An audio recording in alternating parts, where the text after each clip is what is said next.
Welcome back to Caffeine Confessionals. My name is Allan, and we're here to talk about the Challenge 40 Battle of the Eras.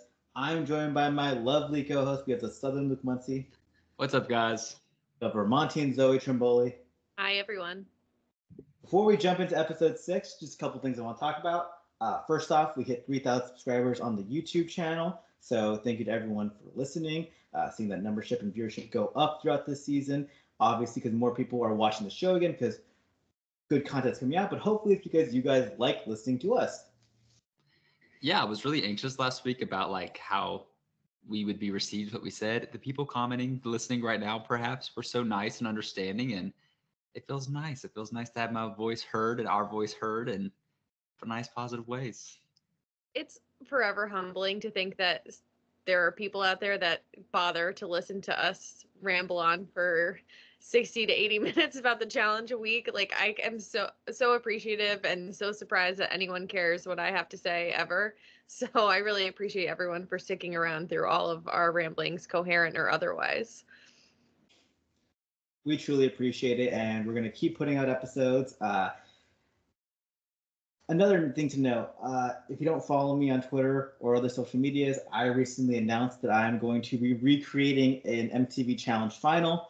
Next summer, I'm going to be flying out to a foreign country, and I'm going to be doing it all. I'm going to be running all the miles. I'm going to be eating the gross food. I'm going to be doing the puzzles. I might die, but we're going to do it. I'm going to record the whole journey for you all online, and hopefully I don't pull a Jay and Jenna. Hopefully, I don't need to be carried up the mountain. Hopefully, I'm still alive. I think that you would crawl up the mountain before you'd have to be carried, Allan. Yeah, and if you've been following this channel for years, I've dropped like 140 pounds since the beginning of this whole thing. I work out every day, and it's one of those things where I'm like, okay, how do I keep going forward? How do I take things to the next level? I've been covering the show for so long. How about instead of critiquing people, I put myself through it so I understand what they go through. I'm terrified. It's cool, and you can actually say, hey, I did this that one time, and then talk shit about somebody. So I love it. Yeah, that's why you're going to have to pick a semi-hard one, because then you can really talk your shit. Yeah, I know if I do like a very easy final, people are just going to roast me online. And so my pain is going to be for their pleasure. So I hope you all enjoy and hope you all support me as well. We'll get more into it like maybe in a few months once things get a lot more serious and we figure out where we're going and stuff like that. But yeah, now let's move on to episode 6, which I think we'll all agree, and everyone watching at home, it was an episode of the challenge. It was not the best one ever. It was not the worst one ever, but it's one that happened, and hopefully it starts rolling the ball towards some bigger drama in the following weeks. Yeah, Zoe said it before we started recording, and it we also said, let's not talk for 80 minutes today, because what could we talk about?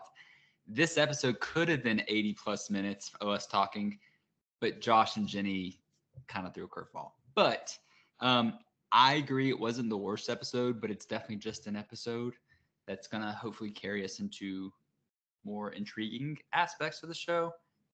But yeah. Not that anyone cares what I do with my students on a daily basis, but we've been learning about story structure and like talking about like exposition, rising action, climax, falling action. And we've been talking about novels and like how there's a lot of like rolling hills in novels, right? Like there's not like just one trajectory up, and that's what reality TV kind of feels like too. Like there's going to be like little mini big moments, and then hopefully another big moment on the way after this.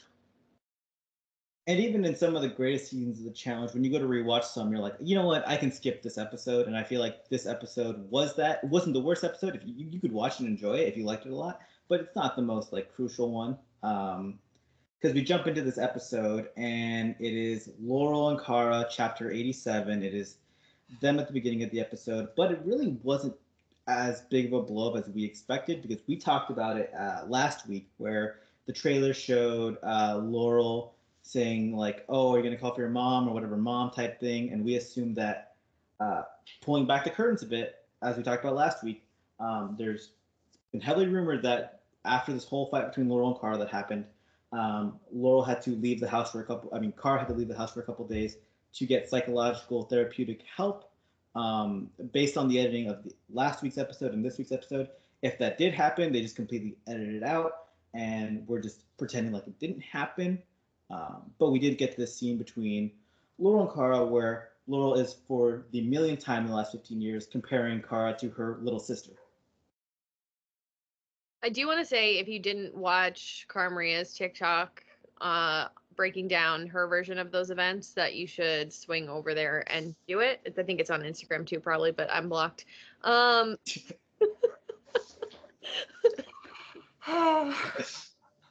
She's blocked for stuff that happened during War of the Worlds too. So it's not a different world now. We had a whole pandemic. Yeah. I don't even know. It probably honestly wasn't that bad. I'm just snarky and annoying. So anyway, it's worth listening to her perspective. Get it straight from the horse's mouth. Yeah, it was very telling, and you could totally read between the lines. Yeah. I just think it's so like tired, this whole like little sister, big sister type thing. And it just like Laurel, last week I complained that everything that Laurel was saying that Cara was doing, she's doing herself. It's like, Laurel, you're the little sister now. You're the annoying one. You're the one with the weird energy all over the place. And you're the one who's instigating problems with people. And Cara's just coming. She's the one who kind of came back with her energy of like, hey, why are you being a dick to everyone else? And then you blew up. So she's not the little sister in this scenario anymore to me. You can disagree? Well, I just have a strange analogy. I still feel like Cara's the little sister, but I do feel like the dynamic is so, and this is very specific. So this might be getting us 80 minutes. I don't know.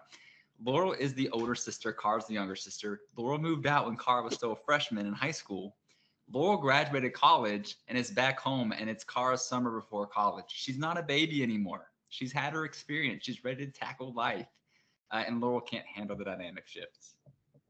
I am the little sister. These two do not act like sisters. Sisters love each other, and if maybe some don't, and I'm sorry to those of you who have family relationships that are unpleasant, but this has never been a sisterly relationship, and it never will be. It's toxic, it's abusive, it's horrendous, it's despicable. Nothing about this is a sister relationship. My sisters would never hurt me in the way that Laurel has chosen to hurt Cara Maria over and over and over again. You hit the nail on the head. There is no need for an analogy because I'm also the youngest, and my brother would never, as you said, do anything to even like upset me without being like, "Oh my God, I'm so sorry." These are frenemies, dare we say? Like that's probably the better way to put it. I think you're right, Zoe. Let's stop calling them familial things because that's not how family is predominantly working. Or it's not how family should be. Right. Like it's just I think that gives like when we refer to them as sisters, I think people like give Laurel a weird pass, or it's like weirdly condone some of her bad behavior because like you're insinuating that there's love there. The love is not there. It's my sense. I hear you. Johnny Bananas is so annoyed by Laurel and that he's kind of attached to her because he's done such a good job of playing a low-key game his past few seasons, and then she's just creating the biggest target imaginable, and it's forcing him to play the game in ways he hasn't in a long time. This scene, though, between Cara and Laurel, I want to note this, it was probably like a minute total. And we just talked all about this because it was probably it is the storyline that is carrying the season. It's carried the last couple of seasons. It's what draws the clicks and the views. Moving on, though, we open with the scene of Era 4, and Jenny West is yelling at her team because she's the scapegoat, as she's labeling herself, for like just being nominated over and over again. I found the scene hilarious because she was lying on the bed, just yelling at 7 people, which I just thought it was a funny visual of just someone just lying on the side of their bed, just yelling at them. Like she wasn't standing up, she's just laying on the bed. Well, probably because her lung capacity is shot. as we saw in her first elimination, and also like she was seen like vaping 6 separate times in this episode. I understand her frustration, but also don't, because like these other people are more connected. I was irritated with Casey in confessional being like, come on, girl, you've got to make relationships. Well, if Jenny had been able to get on seasons since she's won, she probably could. But like World of Worlds, yeah, go ahead. No, I think no one will ever have the social connections that Casey does. People love Casey. But would you argue that part of Casey's social connections are because A, Nani, and B, because she's been on every season since her debut? I think I can't deny that there's an element of being there, right? Like that is essential. But I also think that every season Casey's been on, people like describe her as magnetic and everyone loves her and everyone wants to be around her. As much as the fans may hate her and think she's wallpaper, the people on the show love her. Yeah, and I like Jenny, but I do think she's incredibly vapid. Like, it's two sides of a coin. Because I think Casey's like correct when she's roasting her. It's like, Casey is so good at the social game element of the show, and you have to play the social game. Like if people try to ignore it when you're trying to like rank competitors, no, you have to. It's an important element, and if you could further yourself with it, do it for sure. But when Casey of all people is like roasting like Jenny for not being interesting, it's hard for me because it's like you're the most boring person on the show. I just took offense. Yeah, you were personally triggered maybe because when she described Jenny and she's like, all she does is talk about snacks, and that's anyone who knows me, especially ever since I started eating healthier, I just talk about all the foods I want to eat and I love to eat. And then ever since I got cats, I just send photos of them. She made fun of her guinea pigs, and then she was talking about working out, which is that's all I do these days. That's the only things I do. I was personally attacked by Casey, just like roasting Jenny. Here's my tangent, and then I'll shut up because here I go. I also have to keep in mind, I do think that Casey is energetic, and I'm playing devil's advocate, even though no one asked. But I have to remember that Casey came in her rookie season very well insulated with numbers. Like she had 3 other people from her season. She had other CBS people, and she had Josh there. I miss when we had rookies who did not come in by themselves. Like they had people who they could like have a small little alliance with to like make it longer. But Jenny, like Michelle's not going to volunteer when you see Rachel and Laurel and John Nay even. It's just not going to happen. No, and from a team perspective too, like Jenny is potentially the person on your team that could get rid of a Rachel or a Laurel. So it's not a bad move as a team to let her be the one. And it's not like Michelle had to pull a John A, which backfired anyway. Michelle just sat there quiet and didn't get nominated. I would do that as long as I possibly could. As a fan of the show, though, I like Jenny getting nominated here just because it's just like I like these big names are being put up for elimination, and people who maybe didn't expect to get as far as they already have are just like kind of going through the game. There's like multiple ways you could play season 40, like strategically, athletically. I'm really enjoying this season. I'll be honest, I actually really love this season. And Josh should be hyped too because it's a form of protection for him. Him and Michelle being put up potentially, if they lose that challenge, they are like the easy choice. That is the layup that everybody wants to go against. Not saying that they would definitely lose every elimination, especially depending on what it is, but like they're the least intimidating duo on that team by far. Yes. Now let's move into the actual daily challenge they competed in for protection. In this daily challenge, teams had to race from basically race through a mud pit. At one end, there were these giant balloons. 3 people could run at a time. You would then transfer the balloons back to your like starting station, but you also had to go through this little awning type thing that had these basically spiked edges. You had to be very carefully take them down as like carefully as possible because those balloons popped easily. The team that got the most balloons in the fast amount of time after also finishing a riddle. And was there an extra detail? And it's riddle, and that was it. And then unlocking the box based on the code from the answer from the riddle. Yeah. So most balloons wins. Time is the tiebreaker, which I think that is crucial to note because that was the daily challenge, and some teams went for speed, which that wasn't how you were going to win.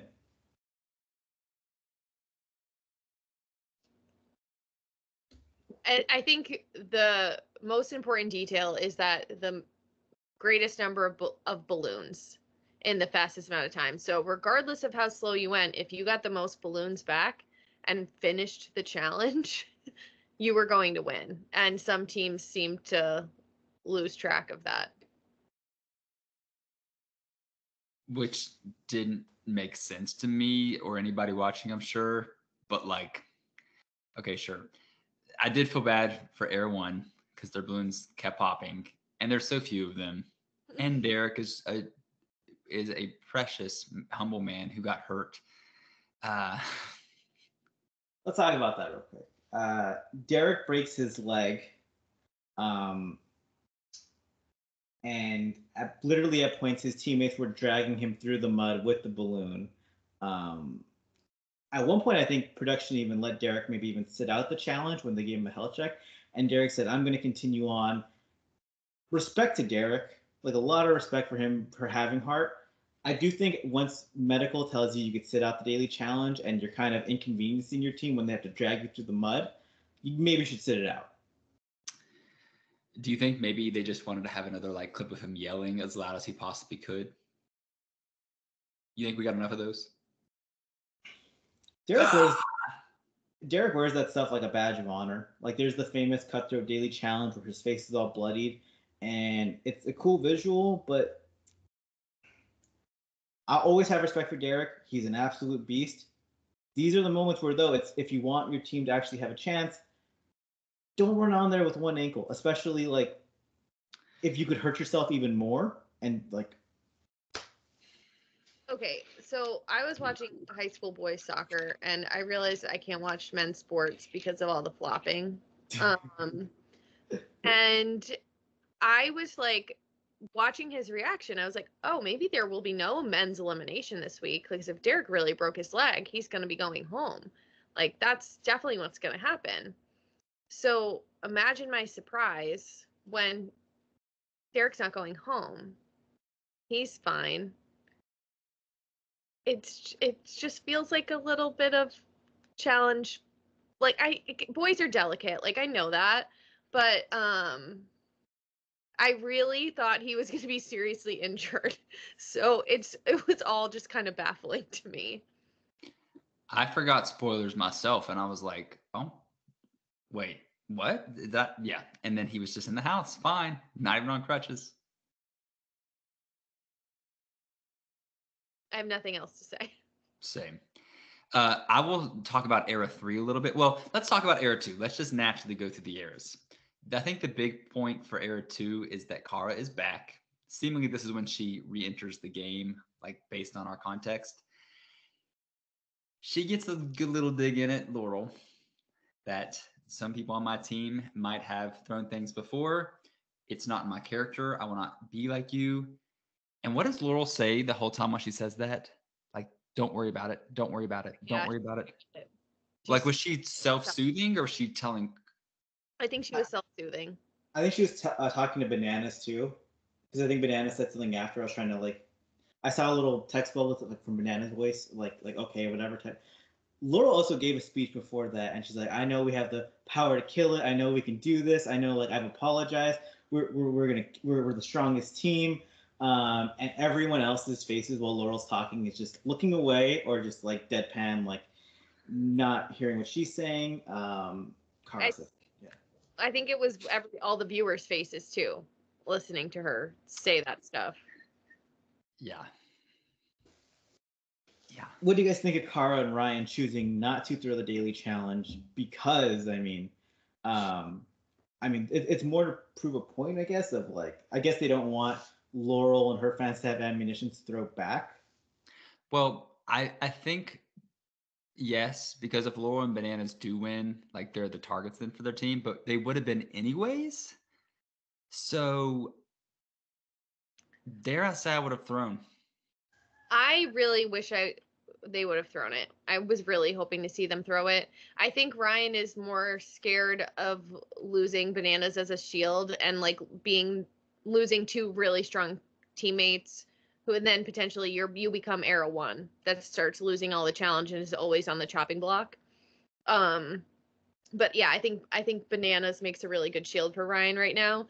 And I do think Kara was telling the truth. I just don't think she has it in her to just completely throw a challenge. I think she gets excited to compete.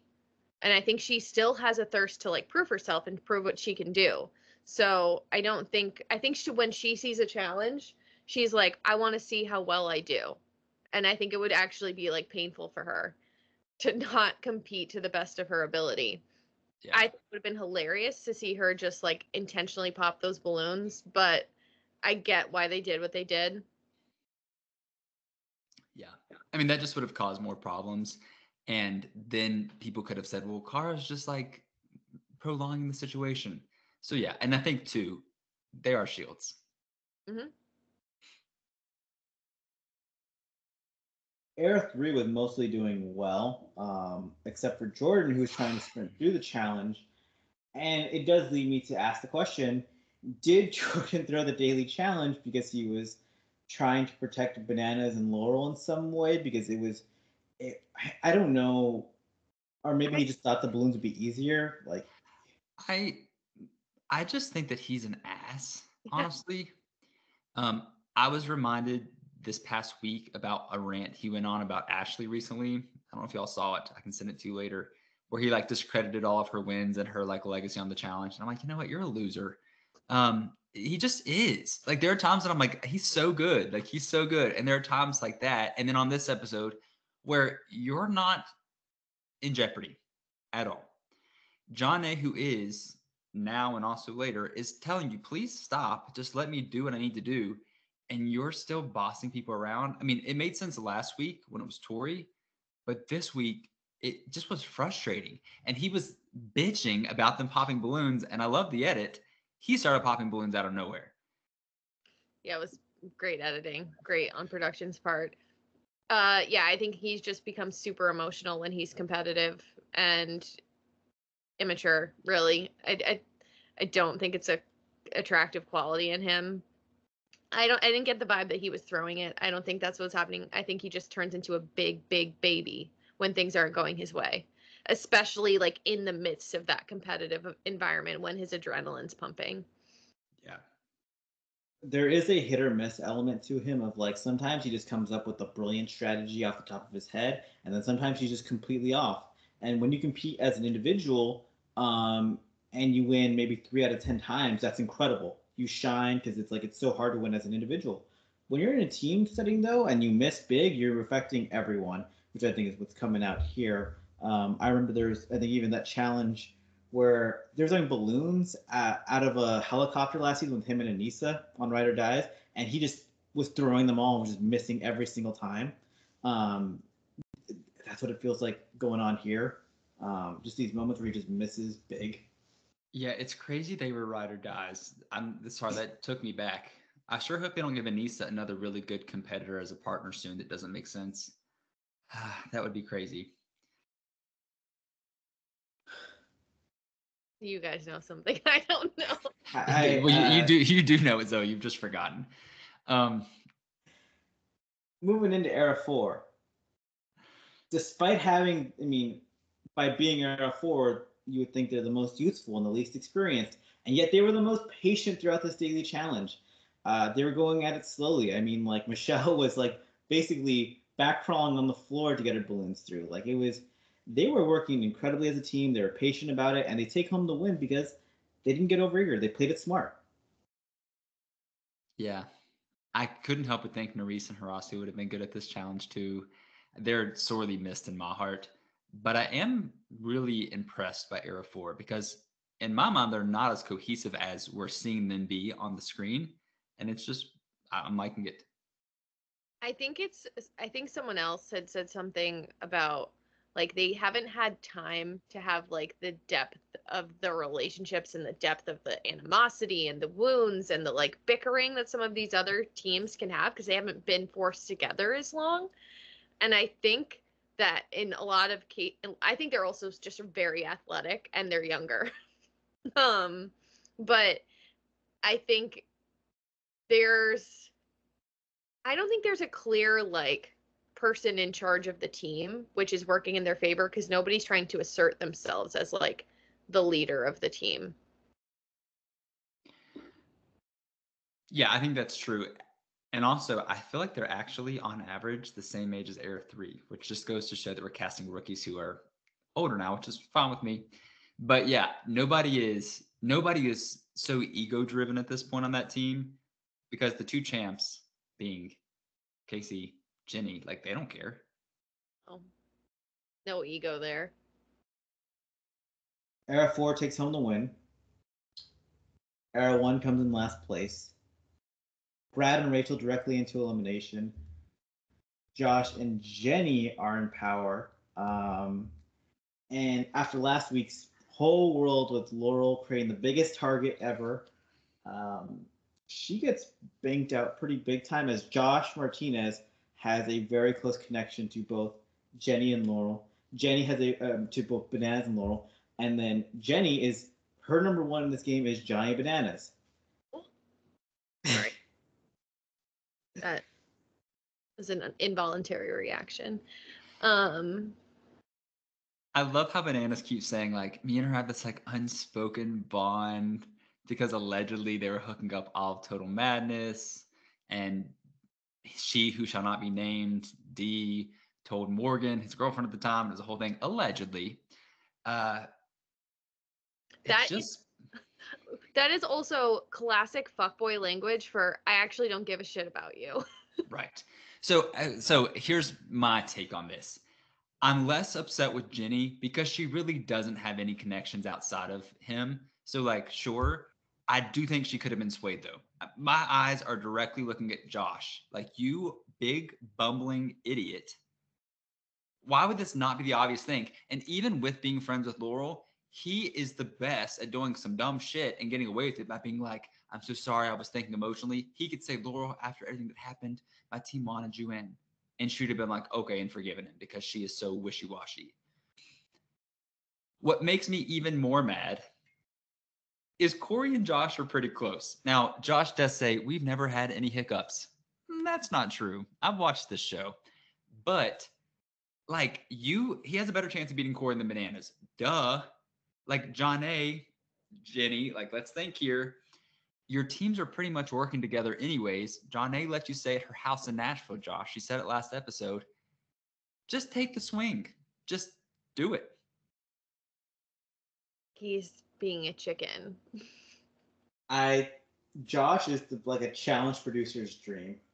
Yeah. Because he saves the face of the franchise. He saves the woman who's creating a billion storylines, and so we're going to get those people for a few more episodes guaranteed at least.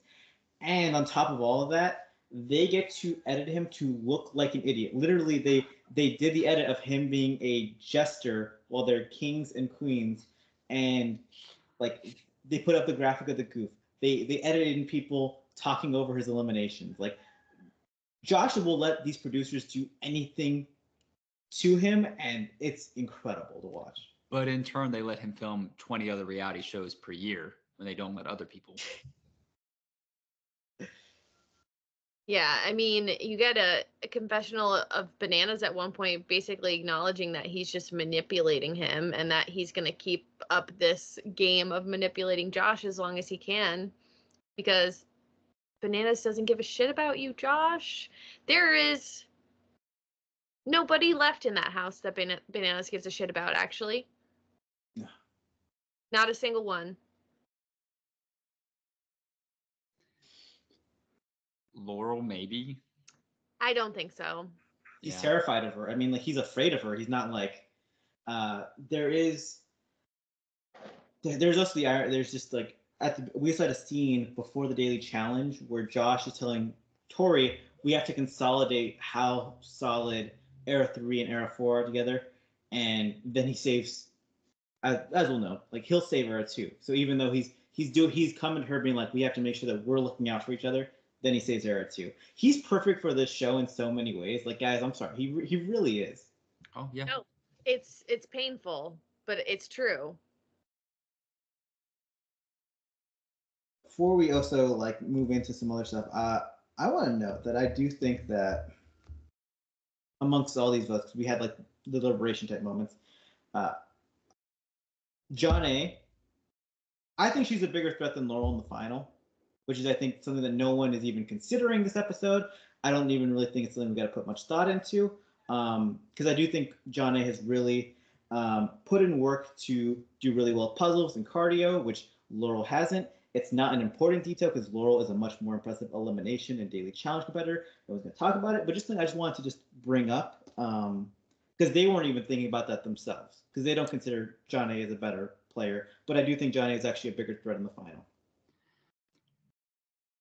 I could see that. I think you could make an argument in the other direction, but I don't think it's as far apart as a lot of people would say in the other direction. Like I think a lot of people have this perception of Laurel that she would clear John A. and probably in eliminations, yes, but I don't think that that's necessarily the case in a final, especially because of how fit she is now. Yeah, different strengths for sure. So I could see it. Just something I wanted to bring up because I think it does like John A. season's just been so overshadowed in so many ways that it's sad to see, but I do think like on the chessboard of like what is a big move, like the players in the house aren't even considering Johnny that big move, but I do think it would be, especially because she is a two-time champion. As we saw in All Stars 3, like she crushed that final, like from like start to finish. I still want Kayla to win. Anyways. Yeah. Me too. Love John A. so much, but yeah. Yeah. Next up, I got a little thing to bring up, and that is Corey plays a confusing game. And what I mean by that is, we've talked about it for weeks now. Why the hell did Corey not save Amanda when their other girls in his era don't have his back like Amanda would have? He would have been her number one. But then at times, I do think when Corey gets told by Josh, like, "Hey, I'm gonna vote you in," Corey just very like telling his face like, "That is a shot at me. I'm coming at shot at you." I like him playing the game that way because I think it's combative. It's very like to the face, and you can see Josh like be a little bit like trembling and like actually rethink his stuff of like someone's like people are so non-confrontational on these shows these days. Corey's still willing to be, but he's also playing an under the radar game that's really strong at times. I have no idea how to feel about the game he plays.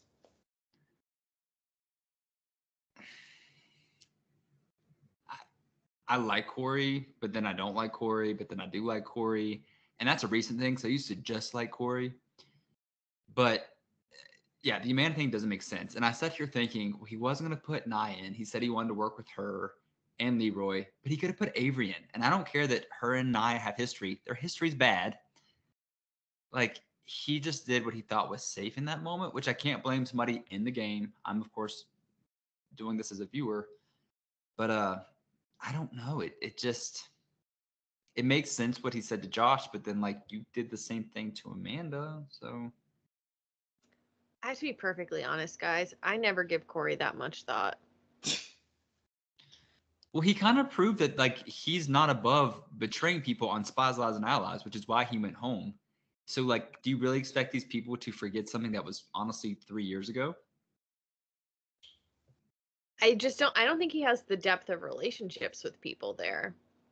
And I think that he used to get by on like sort of like likability and like young bucks and like just being part of like the social stuff, but this cast doesn't care about that. Yeah, him and the Young Bucks and the Lavender Ladies could join together despite not liking each other. They would work together. So you get rid of the only Lavender Lady on this season. I'd say this during that era, Corey was not his best actor. Like it was better when he came back like post pandemic. If you look at his last 4 seasons, he's gone to the final 3 times, and in those 3 seasons, the only time he went into elimination were the 2 seasons with Skulls, where he volunteered at the end to get his skull. So he's basically not been voted into elimination in 3 out of 4 seasons. He plays an under the radar game, but I agree, Zoe. He doesn't have those social connections, but kind of gets by. So he's playing a good game, but not a good game at the same. You don't think about him at all, but it confuses me because I don't. I think people don't see him as that big of a threat in a final. He's not. I mean, he's come in second place all these times because he's not the biggest final threat. But he is pushing for people to make big moves. He does push for it. It's not like he's not pushing for it, but he's also then making dumb moves. He's he's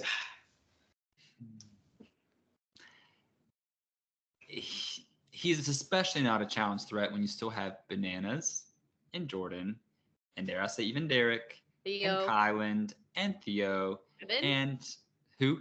Devin. Oh yeah, like. But again, this could be the Michelle thing where it helps him stay under the radar until closer to. Maybe. My money's not on Corey. I would love if Corey won. I would too at this point too.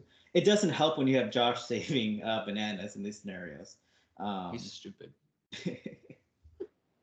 Just stupid. Are you like soothing, calming yourself down? I am. I'm like putting on chapstick because I'm like, ah. Let's talk about Laurel getting off scot-free though, because we have her at the bar. She played the most chaotic game ever, and then she's just doesn't even have to deal with any repercussions of her actions. And you have Cara who's like not even understanding it either.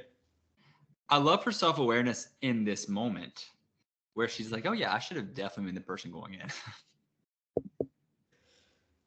Yeah, and honestly, I think it really doesn't have anything to do with her. I think it's about Josh feeling this weird debt to Johnny, and Johnny really putting that in his head he owes him, and Jenny having no one in the house but Johnny. Yeah. That turned just nicely. Back when this season first, like the cast first was announced, I did like my preseason ranking of who I thought was going to win, and I put Bananas at number 2 on the basis of I think because this is the 40th season and this win would mean so much to all-time rankings. Bananas is going to throw out every bag of tricks he has. Like he's gonna play dirty, and I think we're seeing it in this episode. Like, oh, we're getting OG Bananas where he's guilting Josh in a way that like reminds me of like when Bananas at its peak. Then you have the other stuff with Devin and Michelle, where he sees Devin very much as someone who controls this game a lot politically. He knows Michelle's playing a heavily social game. Let me throw a wrench into both of their like just lives and games by telling Michelle like, hey, he might be manipulating you for the game.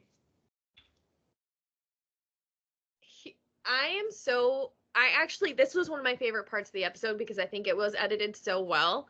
I am so glad we got a clip of Olivia because Bananas, I lose my shit listening to him lie through his teeth and like play the victim when this stuff is brought to his attention. When people simply reflect back to him, this is what you said, and this is why I'm angry. And he is just like, I would never. That's being exaggerated. It couldn't be me. I would never. When Olivia was like, nah, I was there, and that's exactly what he said. No one's misconstruing it. And I was so proud of Michelle for when she talked to him about it, and she's like, I didn't misunderstand anything you said. Like, I wanted to hug both of them in that moment, especially I love when women stand up to him because he's such a pain in the ass. But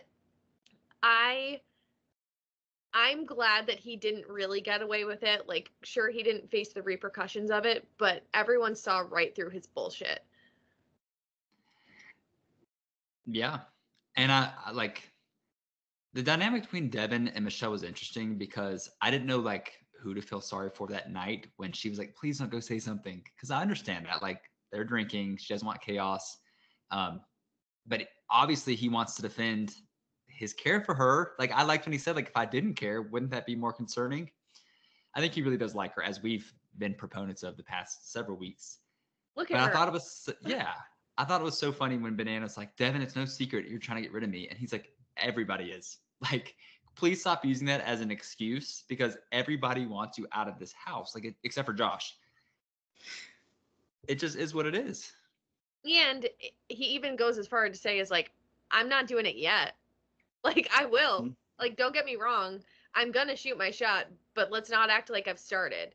And I was just like, there's so much power in saying it that way. Like, I am gonna come for you. It's only a matter of time, but it's not now.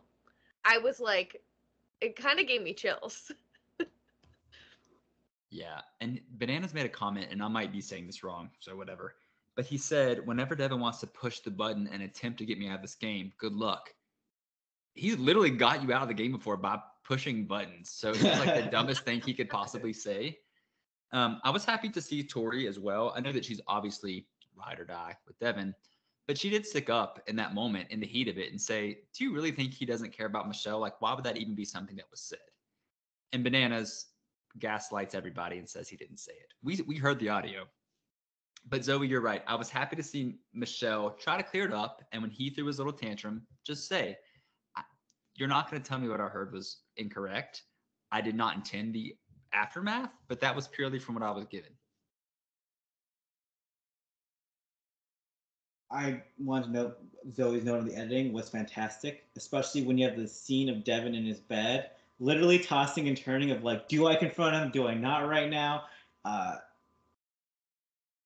They saw through the bullshit, but I do think that this was some really good gameplay by Bananas because I think he's seeing like the field, and Devin has so much power in this game. I've said it like multiple times. Like Devin has controlled the house the last like probably 3 seasons he's played, and Bananas knows like I just have to force him to make a move so I can maybe get other people to make moves back so that he can put a bigger target on himself. He also saw Rachel get a little bit mad at Devin last week, and he knows like, all right, if the game continues to go this way, Devin might be able to steamroll me before I even have a chance to fight back.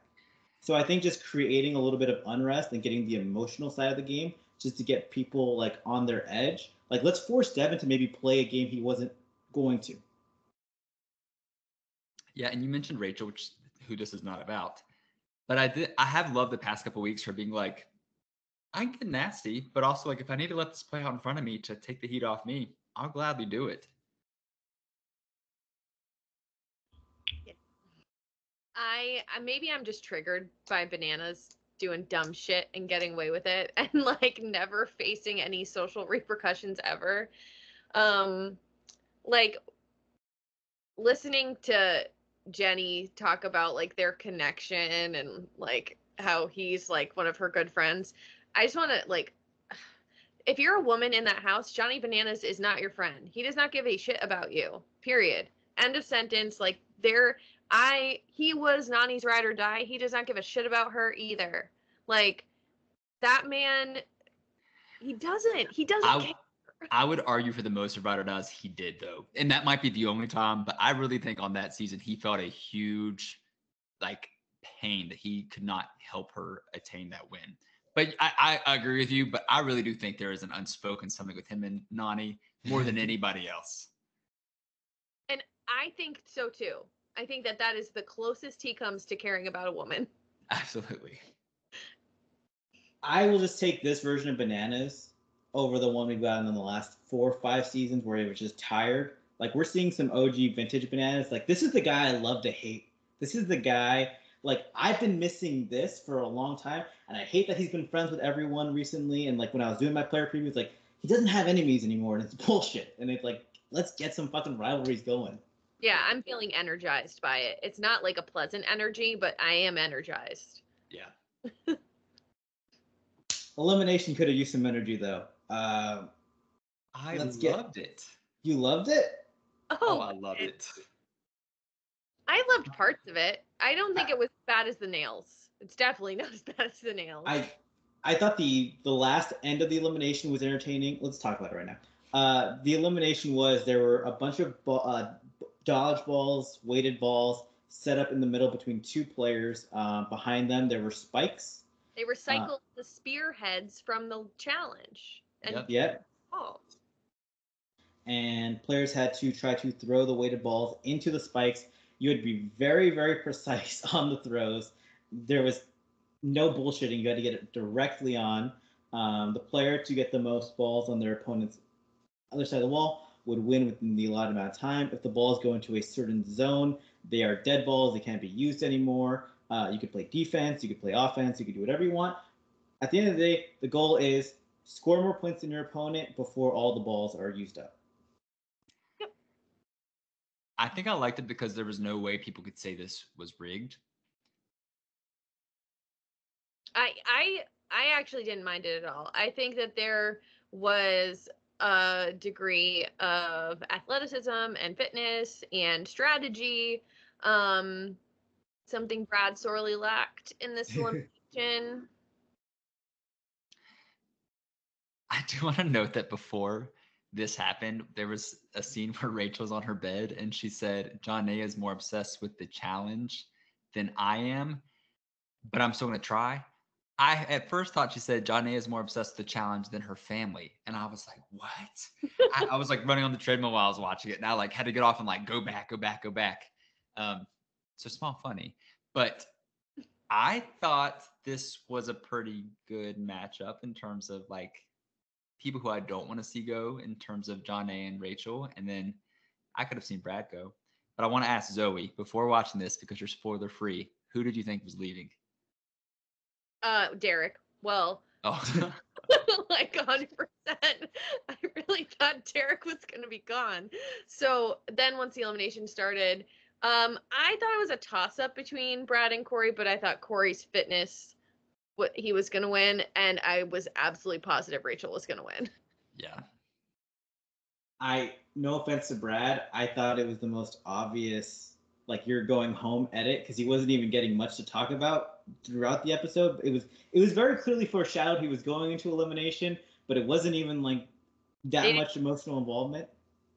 They really didn't care about Brad in this episode. And that, I agree with you, Allan. I remember thinking, I haven't seen Brad in this episode.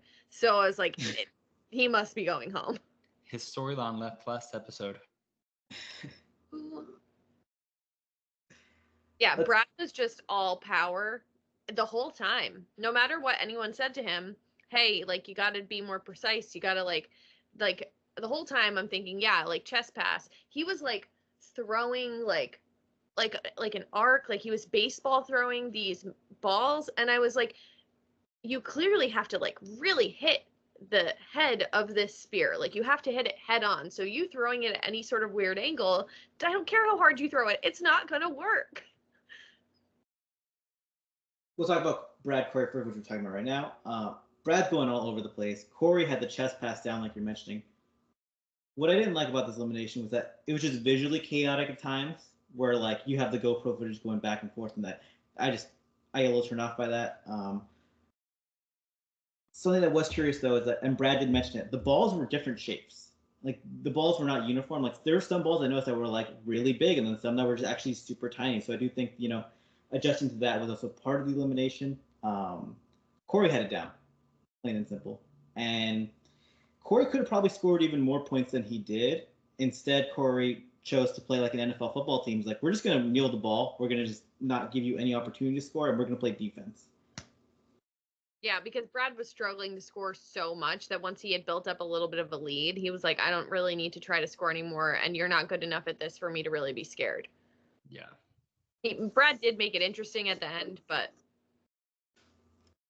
Corey out-strategized, outworked, he beat Brad from all angles. And I was going through the history of Brad on this show. Like, he had a showmatch with Emily this season, but this is easily the most uneventful season that Brad has had since, I think, the Gauntlet 3, where he met his future wife. So it's crazy to see, like, it had happened to someone where some legend just had to be unimportant on season 40, but like it's crazy that it's Brad, because he did nothing of note, even though he had the hookups. it's better than All Stars 4, where he was just like the running joke of the season until he left early. Yeah. And dare I say, his trajectory on this would have been different had he been hooking up with, let's say, Michelle or Olivia versus Emily. It's like, I mean, Brad was most interesting to me when he was like going to town with Brittany. Like, true, 100% true. I think Allan and I were just imagining a universe in which Michelle or Olivia would hook up with Brad, and no, there's oh, I don't know anything. I don't think they have, but there's one of them that I think might. Not that I would police nor care. Do your thing, but I think Alan and I have the same consensus here. I Yeah, we have the consensus here. I love Brad, good dude, but this was just not a great season for him at all. Very underwhelming run. Loses another elimination. Corey beats him outright. Corey very impressively up to 9-4 in eliminations, stays in the house, and I think he's got some storylines going. There's some stuff cooking there with Corey. a very quiet 9-4. Did y'all know that Corey has kids? I actually found out in this episode that he has daughters Mila and Maya. Right? I was like, I judged a little. Wait, you thought he just had Ryder? No. I knew he had. I didn't know his youngest's name. So I was like, you had Mila and you decided to go with Maya? That was the next obvious choice of a name for you guys? I judged. Anyway. Zoe, you're saying what I was thinking, but would never have the courage to say out loud. Oh, I actually love it. I think it's cute. It's fine. It's what I have met people who have I know a child or heard of a child whose parents named him Harbor Freight after the discount Home Depot. So no.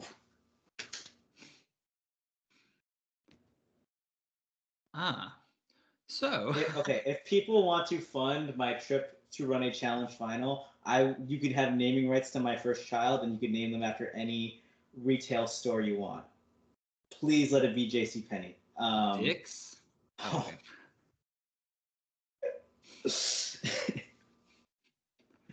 we have to move on. Okay, so the women go. Yeah, let's talk about actual athleticism. Rachel Robinson killed this elimination. Before she did, though, I do want to note, she had a confessional where she mentioned she was a 3-sport high school athlete. Anytime anyone brings up their high school accolades and it's not like high school state champion, I'm ready to clown them because, like, I don't really care about anyone's high school accolades. Like, I was a 3-sport high school athlete. I can barely walk in a straight line.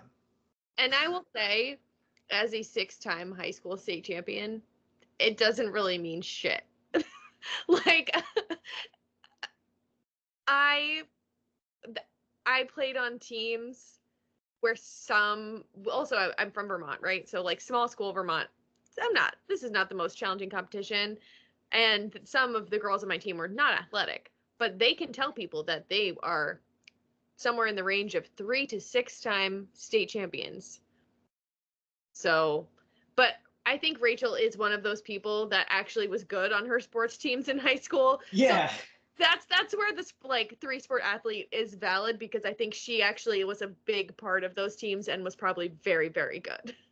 And that's where I'm like, if it's anyone else, I'm ready to clown them. And then you see that first throw, it's like, oh, she's good at sports. And yeah. It's very vindicating too, because we recapped All Stars 4. Her and Kara got put in that idiotic ninja throwing star elimination that made them both look like fools. It made them look very unathletic. And then Rachel, first 2 throws, real clean, really just like killed this elimination from an athletic standpoint, was blocking Janae like a volleyball spiker. Rachel would have crushed both the guys in this elimination. Right. I felt so bad for Janae because I don't think Janae was doing too bad. It's just Rachel was so good. Yeah. And I think that she mentally checked out when it was Rachel just because of name. And I don't think that Jordan is, I mean, I do. You could see her face. I do think that Jordan, too, is just like the most perturbing individual in the world. If I'm competing in elimination and I yell for you to stop. Like, stop. There's no need to keep going. Like, I don't know why that frustrated him. He's not at risk at all. I will say, I don't think Janae looked great in this elimination, even if it wasn't against Rachel. I don't think she looked athletic throwing those things. I think she looked on par with Brad, frankly. She started to get it together towards the end. And I think that's where Jordan's frustration comes from. I think he can't watch people do things badly. And I'm not saying it's okay, because I think it's a completely insane reaction to start screaming at people, especially when they tell you to stop. But like, I didn't think she looked that good. 3-sport high school athlete, like. I think Johnny was still in it, like, and she was doing all right when it was like 3-1, even, and then Rachel just kept scoring, and then once Rachel could play defense, because I think we talked about it, because like the chest pass is the best way to score, like to score easily, but when you on the defensive end, like when someone's playing defense, you can't really chest pass it in because they could just block it, really much easier. Because then you got to get the arc at least to get it over to them. So I think Jordan was trying to get her to say, wait till she's throwing it or distracted. Don't throw it when she's right in front of you. And then like, I don't think she was going to win. Yeah. And there's no use getting yourself all worked up about it. Yeah. We've talked about this before about how everyone that Jordan has ever hooked up with is still kind of in love with them. John A is the one case of it's not true because she was so tired of him during the daily challenge. She's so tired of him during this elimination. I honestly think she was tired of him when he called himself the Great Gatsby and then still hooked up with him. So at least John A is proof that not everyone who's hooked up with Jordan is still in love with him. Yeah, we appreciate her for that. This sucks for John A. I mean, because I don't even think she was playing. She got put into a tough situation where the people from her era, she's really never done a season with. Even Corey, who she was like talking with, like in this episode, like they've never done a season together besides USA 2. Like they weren't part of the same era. I just hate for the people who don't watch All Stars and then are going to watch this season and think that All Stars is a joke because, John A won twice and then she's just like out early here. She did nothing wrong this season and then just ends up in this elimination and loses to a good competitor.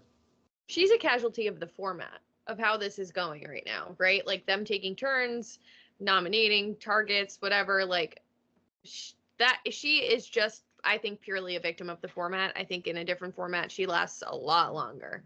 No one's going to be looking at John A for a long time in seasons that are more like seasons we've seen in the past.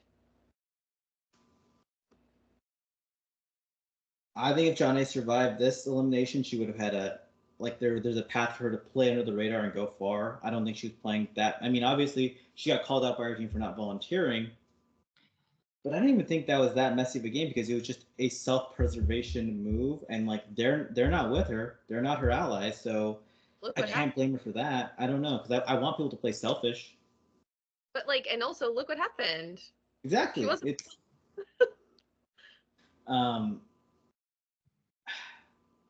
I just wish she went further because I am a big John A fan. It just I don't know what to say other than that. Like goodbye. Like that sounds so mean after I sound so caring, but I do think we'll see John A again. She was genuinely heartbroken, I think, to go home. Like she really does love the challenge and she loves this, and I think she's feeling so successful in the challenge and knows she can do it and knows she can win. She's proven it twice. So I hope that we'll see her again soon. I think we will. I forget everything / don't know anything. Rachel gets the win. Rachel can stand high because, getting her first elimination win on the main show since 2012. That's big. As I say every week, we are living in the challenge Mad Libs world. Rachel Robinson defeats Johnny Mannion on season 40. Told someone that 5 years ago, sound crazy, but it's just the world we live in. Move into the target phase, and let's talk about the female targets first. Tina has to be the default target for Era 1 because Rachel won. She's so cute. And because... Yeah, go for it. I was gonna say, her getting a genuine, chuckle belly laugh out of TJ by hiding behind the guys on her team. I just love her. She's so funny. I love her too. I think it's fair to say with Era 1 being down to 4 people, and you got Darrell with a broken back and Derek with a broken leg, they're probably gonna come in last place again. So Tina's probably going into elimination, which we'll talk about Era 3 and Era 4 first, actually. Nia volunteers very happily. Michelle volunteers very happily because they know if they go into elimination, they're probably facing Tina. Yeah. Yeah. It's a safe assumption. It's smart gameplay on both of their parts. If you're Avery, maybe this is the week you should have volunteered, because next week will probably be tougher. The only decision it really came down to was for Era 2, which I found out this week that you can't be the target 2 weeks in a row. Yeah. I was really disappointed to hear that. I think it was bullshit. I think you should be, if you're a target that didn't have to go in, why can't they be targeted again? I agree. Production being stupid. Production's like, we gotta milk this Laurel thing as long as possible. We gotta milk this Bananas thing as long as possible. So it comes down to Aviv and Kara, and Aviv gets picked. Big on Corey though, dude, for like putting his line in the Kara sand. I think it's also knowing that Aviv is the only one that also hadn't been in that position yet. So it's just fair. So either way you look at it, he did the right thing. Aviv, who was like featured on every 5 minutes the first 3 episodes, and we've not seen since. She was in the middle of that whole Kara Laurel beef at the beginning of this episode. And faded right into the background. She sat with Kara. She was with physically supportive. For the men's nominations, Darrell volunteered even though Derek has a broken leg. It's kind of a foregone conclusion. I don't remember who wins the next daily, who loses. That they're gonna lose though. Like, I was honestly wondering if the format was gonna change. I'm willing to actually go out and say this. If Era 1 loses next week and one of their players gets eliminated, teams are over. Teams cannot continue again. Like the team form, I'm willing to make that prediction because we can't either that or we're gonna get like a merge situation like Era 1 and Era 2. You're merging. That would be funny. Yeah, with the 2 people you have left. Interesting. For the men, for Era 2, Nehemiah gets picked again because Bananas can't be picked. Derek and Ryan just living on easy street. We have our fantasy league. Derek is going to get hit with wallpaper points this week. He's going to get some penalties for being wallpaper for like 6 weeks since he's not done anything. So, yeah. My team's just killing it. I don't even remember my team. I remember CT, who's gone. I know that I have Ryan. And he's still here. Mm-hmm. Let's talk about Ryan, just a little thing right now. He's in the trailer for next week, getting into it with Bananas and maybe like cursing some people out. I'm excited for that because to this point, even though like I've agreed with all of his like confessionals about Laurel, because yeah, Laurel. It's been a bad look that he's had all these confessionals about her, but no interactions with her, and she hasn't had any confessionals about him. So that's been, I think, a weird look. So I'm glad he's actually getting into the mix. Well, Johnny Bananas is feeling targeted, literally and figuratively.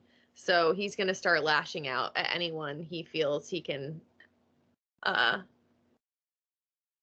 he can belittle in any way. So Ryan and Derek are the natural next targets for him, which I get, honestly, Bananas and Nehemiah's frustration with them being the targets, but it's like, if people are trying to weaken your team, you're the 2 they're going to go for. Yeah. And it is tit for tat. Jenny nominating Nehemiah, Nehemiah nominating Jenny, Jenny nominating Nehemiah, back and forth, snip, snap. Era 3, Jordan takes on the nomination again. Do you think that was to protect Naya? I think it was confidence in his team. It is also like the rotation again of it was Devin before Corey, so now it's just back over again. Sure. And then curiously, Kylan steps up and takes the nomination for Era 4 when he's already been up like twice. And so this would be his 3rd time. When you have Theo, who went to that first elimination but hasn't been a target since. Do you think maybe that was also confidence in his team at this point and wanting to be in a position of power? It also might have been realizing that if they lose, he's going against Darrell, who he's beat before and has a bad back. But Jordan's also on the table, and Yeah, but do you see? But I don't see 3 or 4 getting last place, I guess is what I'm saying. yeah, that's fair. Michelle's also the other nominee, so maybe you're confident in Michelle's connections too, to protect you, especially if it's, if Michelle probably definitely has more allies on the table than Nehemiah and Aviv. Yeah. So the only role, if Nehemiah and Aviv win the daily challenge, that would be the only issue for Kyland, I think. That's true. But again, you're facing Darrell in that scenario, so he's beaten Darrell before. And now Darrell's hobbled, so. Kylan, Darrell, Nehemiah, Jordan, that's still a pretty stacked lineup of men.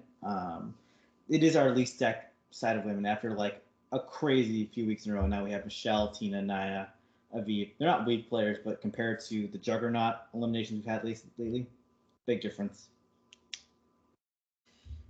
Yeah, Michelle's brilliant for volunteering this week. It's her best move yet. Mm-hmm.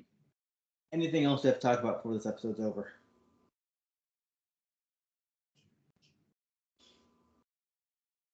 Well, no. We did it. Folks, we did a podcast that was not 80 minutes long. This is an achievement. We're going to pat ourselves on the back. And now we're just going to sit in silence for 13 minutes. No, I'm kidding. Make sure to subscribe to us on YouTube, Spotify, Twitter, wherever you get the podcast, wherever you see it, Reddit, upvote it, whatever. Have a great weekend, everyone. Hopefully next week's episode will be a lot more explosive based on the trailers. It will be. We got Bananas versus Devin going on. We got Rachel versus Devin going on. Cara versus Laurel every week. Things are building up. I think this has been a great season. I'm having a great time podcasting with my friends. Let's fucking go. Bye now. Bye.